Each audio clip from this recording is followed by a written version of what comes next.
Hello everyone, आज के topic होच्छे व्हाइट काजल। नाम तो सुना ही होगा।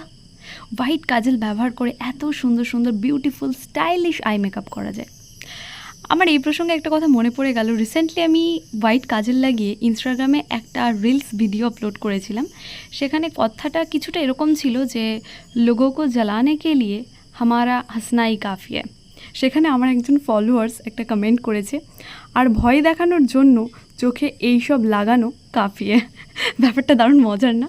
স্টেকওয়্যার কি হোয়াইট আই কাজল কোয়ান্টিটি দেখলে 0.35 গ্রাম। ওপরের অংশটা দেখে তো বুঝতেই পারলে, এর আগেও আমি ব্যবহার করেছি। একটা স্ট্রোকে দেখো কতটা হোয়াইট ফিনিশ দিচ্ছে। এখানে তো আয়না ছাড়াই আমি কাজল পরছি, ভাবছিলাম চোখের মধ্যেই না ঢুকিয়ে দিই। যাই হোক, দেখো সব ব্ল্যাক কাজলে যেমন ডার্ক ব্ল্যাক ম্যাট ফিনিশটা পাওয়া যায় না, সব হোয়াইট কাজলেও কিন্তু পাওয়া যায় না। অ্যান্ড এটা বলছে ওয়াটার অ্যান্ড স্মাচ রেজিস্ট্যান্ট। তো টেস্টও করে দেখে নিলাম। Thank you, bye by.